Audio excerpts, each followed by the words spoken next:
Hello बच्चों। आज मैं आपको कक्षा 7वीं जिसका विषय है गणित, इसकी वर्कशीट करवाऊंगी 6।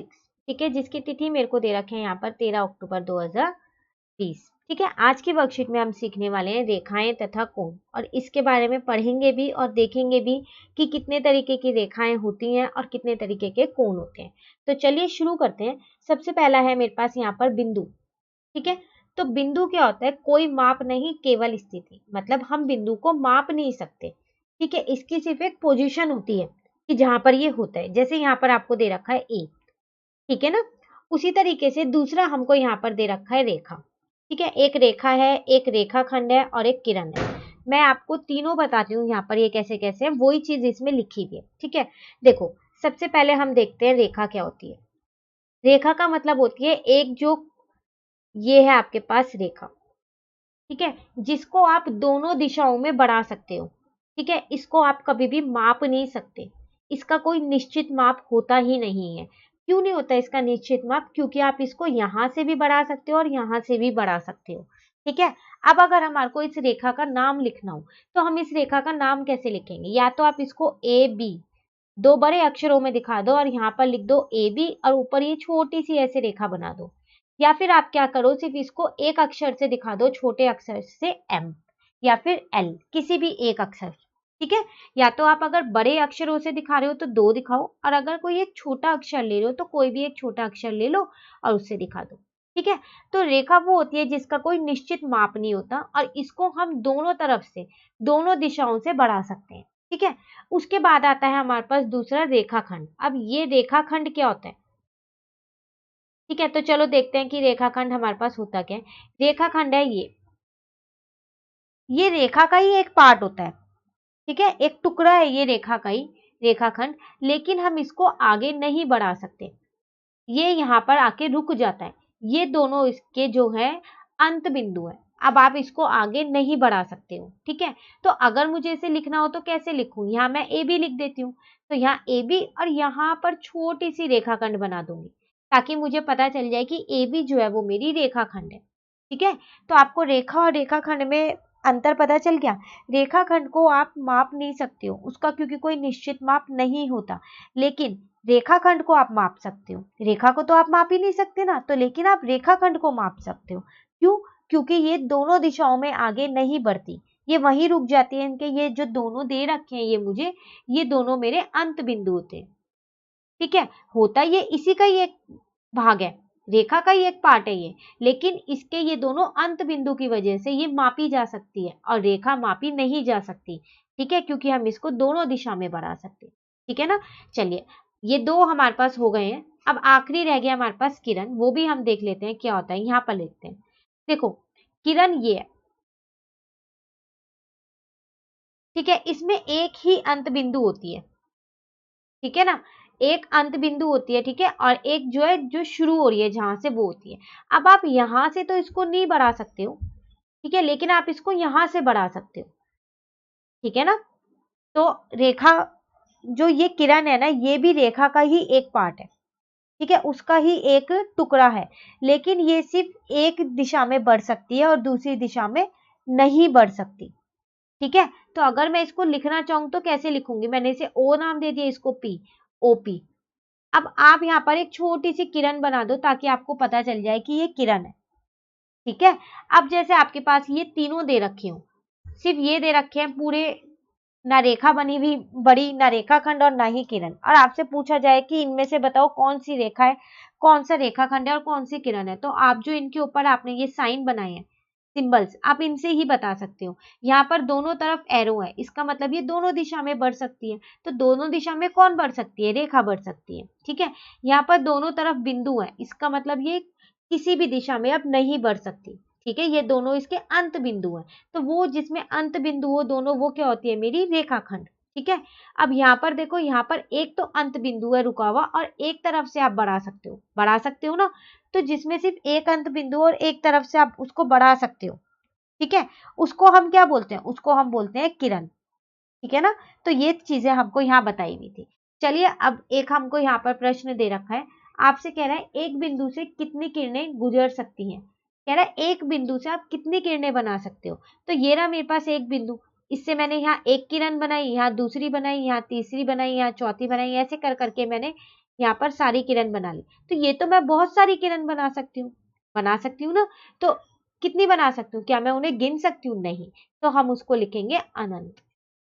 तो हम इसकी बहुत सारी एक बिंदु से एक किरण से एक बिंदु से हम बहुत सारी किरणें बना सकते हैं। ठीक है, चलिए हमने रेखाएं के बारे में तो जान लिया, अब हम कोण के बारे में जानते हैं क्या होता है। कोण, कोण है आपके पास, एक कोण दो किरणों के मिलने से बनता है।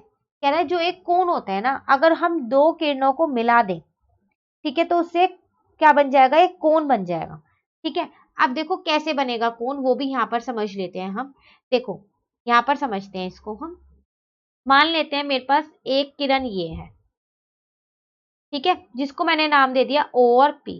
अब इसी किरण से मैंने एक और किरण खींच दी, ये रही Q। तो आप देखो दोनों में ये जो है ये तो उभयनिष्ठ है नहीं है? उभयनिष्ठ, इसको हम बोलते हैं उभयनिष्ठ शीर्ष।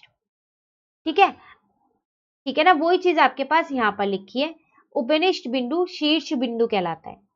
ठीक है, अब ये रहा आपके पास वो कोण। ठीक है, तो कोण को डिग्री में मापा जाता है। आप कोण किससे बनाते हो? डी से बनाते हो। ठीक है ना, जिसको हम प्रोटेक्टर भी बोलते हैं। डी आप सबको पता है क्या होता है, जिससे हम कोण बनाते हैं, तो हम उसी से बनाते हैं। और अगर हमारे को एक कोण बना हुआ मिले तो हम उसको मापते किससे हैं? क्या हम कभी भी उसको स्केल से मापते हैं? बिल्कुल नहीं, हम उसको डी से ही मापते हैं।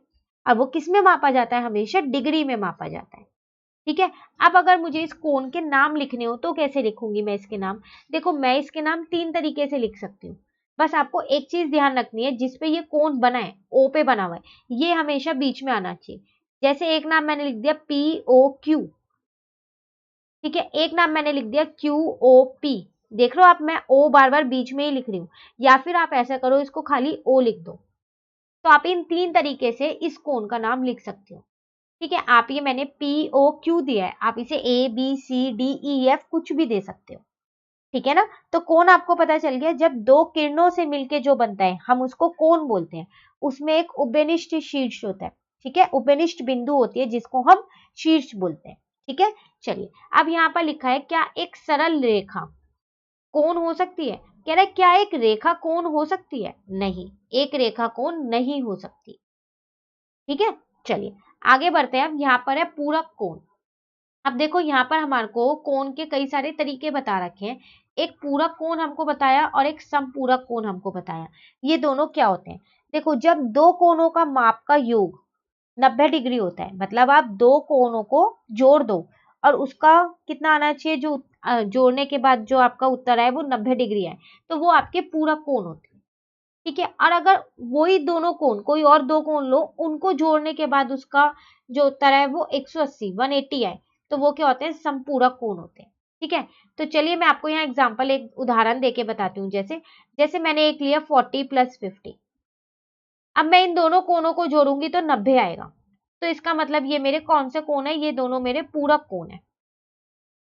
ठीक है, लेकिन अगर मैं आपसे बोलूं 90 + 90, तो ये आपका 180 आएगा। तो ये दोनों कौन से कोण है मेरे? ये दोनों मेरे समपूरक कोण है। ठीक है, अब आपको पता चल गया कि पूरक कोण और समपूरक कोण क्या होता है। जब भी आप कोई से भी दो कोण ले लो, अगर आप उनको जोड़ो, ठीक है, उनका जो माप है उनको जोड़ो, अगर आपका 180 आ रहा है तो वो समपूरक कोण है। और अगर उनका दोनों का माप 90 आ रहा है, 90 डिग्री, तो वो पूरक कोण है। ठीक है, चलिए अब हम आगे देखते हैं। आगे और भी कोण हमको दे रखे हैं। यहाँ पर यहाँ लिखा है आसन, आसन कोण। ठीक है, ये कौन सा कोण होता है? देखो ये वो कोण होता है जो बनता तो हमारे पास दो किरणों से, लेकिन इसमें जो है मेरे पास एक भुजा जो है वो क्या होती है? उभयनिष्ठ होती है। मतलब दो कोण यहाँ पर जुड़े हुए हैं। ठीक है, कैसे हैं? देखो यहाँ पर लिखा है आसन कोणों में उभयनिष्ठ शीर्ष एवं उभयनिष्ठ भुजा होती है। अभी तक हमने कोण में सिर्फ यही पढ़ा था कि उभयनिष्ठ शीर्ष होता है। अब यहाँ पर एक भुजा भी उभयनिष्ठ होती है। कैसे बनता है? देखो एक हम बना के देखते हैं खुद से, इन्होंने बना के दिया है, फिर भी हम एक खुद से बनाते हैं। यहाँ पर देखो मैं यहाँ बनाती हूँ। जैसे मैंने एक कोण ये बना लिया, ठीक है, इसको मैंने नाम दे दिया A, B और C। ठीक है, ये मेरा एक कोण है, ये रहा वो कोण। अब मैंने क्या किया? इसी से एक और कोण बना दिया। ठीक है ना, ये रहा वो कोण। अब अगर मैं इसको नाम आपसे पूछूं तो आप इस वाले कोण का नाम मुझे बोलोगे ABC या फिर CBA। अब अगर मैं इस वाले कोण का पूछूं तो आप बोलोगे CBD या फिर DBC। तो आप देख रहे हो ये जो उपनिशिष्ट है ये तो है ही है, इसके साथ साथ जो एक ये भुजा जा रही है ये भी तो दोनों में उपनिष्ठ है, जिसको मैंने डाक किया है ना उपनिष्ठ। और जो ये दो भुजा रह गई ये उपनिष्ठ नहीं है। ठीक है, तो आसन कोण होता कौन सा कोण है? वो कोण होता है जिसमें एक उभयनिष्ठ शीर्ष हो, एक उभयनिष्ठ भुजा हो, और जो बाकी की दो भुजाएं वो उभयनिष्ठ नहीं होती। ठीक है, यही चीज आपके पास यहाँ पर लिखी हुई है। ये रही, एक उभयनिष्ठ भुजा हो, एक उभयनिष्ठ शीर्ष हो, और भुजा जो उभयनिष्ठ नहीं है वो ये दोनों है आपकी, एक यहाँ एक यहाँ, और ये आपकी उभयनिष्ठ है और ये भी आपका उभयनिष्ठ है। ठीक है, तो आपको आसन कोण पता चल गया कौन सा होता है। चलिए, अब रह गया यहाँ पर एक कोण और रह गया, वो होता तो इसकी तरह ही है। ठीक है, अब वो होता क्या है? रेखिक युग्म। ठीक है, रेखिक युग्म है क्या? जिसको हम लीनियर पेयर बोलते हैं इंग्लिश में। ठीक है ना, देखो ये बिल्कुल इसी की तरह होता है, इसमें एक उभयनिष्ठ शीर्ष होना चाहिए, एक उभयनिष्ठ भुजा होनी चाहिए, लेकिन इसकी जो दो भुजाएं उभयनिष्ठ नहीं होती वो जो है ना वो विपरीत दिशा में होती है। विपरीत दिशा मतलब जो अपोजिट साइड पे होती है। जैसे मैं यहाँ पर आपको एक आकृति बना के दिखाती हूँ। देखो मेरे पास एक कोण ये था A B और C। ठीक है ना, ये मेरी यहाँ पर ये शीर्ष है। अब मेरे को एक और कोण बनाना पड़ेगा ना, तो अभी तो मैंने इसी के नीचे बना दिया था, अब मैं क्या करूंगी इसके ऐसे सामने बनाऊंगी विपरीत। तो देखो ये तो मेरी उभयनिष्ठ शीर्ष है, ये मेरी उभयनिष्ठ भुजाएं, और जो ये वाली दोनों भुजाएं ये मेरी उभयनिष्ठ नहीं है, लेकिन ये मेरी दोनों विपरीत है, आमने सामने है, तो उसको हम बोलते हैं रेखिक युग्म, लीनियर पेयर। ठीक है ना, तो ये वाला जो फिगर है, ये आकृति जो है ये मेरी इसकी है। ठीक है, नाम लिखना आपको आता ही है कि कोण के नाम कैसे लिखते हैं। चलिए अब जो हमारे को दे रखा है खुद से करने के लिए वो देखते हैं हम। यहाँ पर आपके पास पहले में लिखा हुआ है निम्नलिखित कोणों के नाम पहचान कर संकेत से दिखाओ।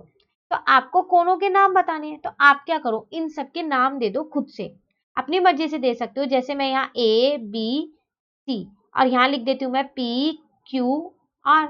उसी तरीके से यहाँ पर भी मैं ABC और यहाँ मैं D लिख देती हूँ। ठीक है, अब ABC और D, PQR और S, सबके नाम दे दिए, पर खाली नाम देके छोड़ना नहीं है, उनको लिखना भी है। कैसे लिखेंगे? अब देखो इसको लिखते हैं सबसे पहले हम।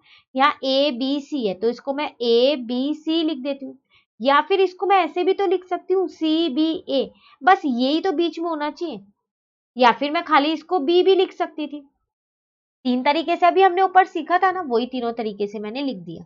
अब अगर मैं आपसे ये पूछूं कि हम इसको कैसे लिखेंगे, तो देखो इसको या तो मैं PQR लिख सकती हूँ, या फिर मैं RQP लिख सकती हूँ, या फिर मैं खाली Q भी तो लिख सकती हूँ। ठीक है ना, अब अगर मैं आपसे, वैसे तो आपको सिर्फ इसमें ये नाम ही लिखने हैं, मैं आपसे पूछूं कि ये कौन सा कोण है, तो आप देख रहे हो ये 50 डिग्री बना हुआ है और ये 130 डिग्री बना हुआ है। ये दोनों कोणों के मापों को अगर मैं जोड़ूं तो कितना आएगा मेरा? 180। अब वो कौन से कोण होते थे मेरे पास? वो होते थे मेरे पास समपूरक कोण। ठीक है ना, तो आपको ये लिखना नहीं है, लेकिन आपको ये पता होना चाहिए। ठीक है, तो ये हो गया मेरा संपूरक कोण। चलिए अब इसका नाम देते हैं, तो मैंने इसका नाम लिखूंगी तो क्या लिखूंगी? Angle DBA। ठीक है, और इसका नाम लिखूंगी तो मैं क्या लिखूंगी? And angle ABC। ठीक है, आप इसको दूसरे तरीके से भी लिख सकते हो। कैसे लिख सकते हो? ABD।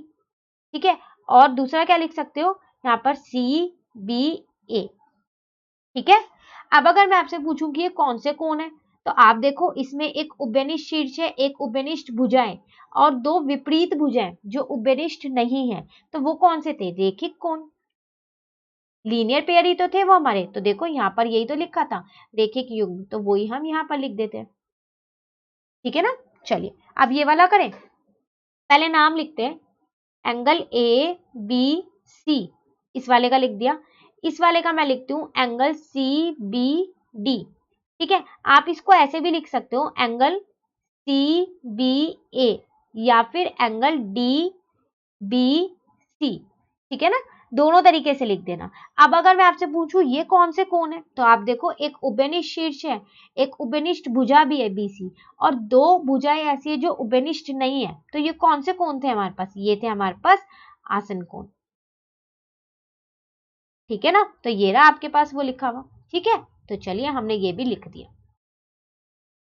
ठीक है ना। चलो अब इसको देखते हैं हम। यहां पर हमारे पास है, पहले नाम लिख लेते हैं हम इसको। तो इस वाले एंगल का लिख रही हूं मैं PQR, और इस वाले एंगल का मैं यहां पर लिख रही हूं एंगल RQS। पलट के लिख दे, एक होगा RQP और दूसरा इसको कैसे लिख सकते हैं हम, SQR। अब मैं आपसे पूछूं कि ये कौन से कोण है हमारे पास, तो आप देखो ये भी तो एक उभयनिष्ठ शीर्ष है, यहाँ पर एक उभयनिष्ठ भुजा है, और दो भुजाएं जो इसकी ये वाली है ये उभयनिष्ठ नहीं है।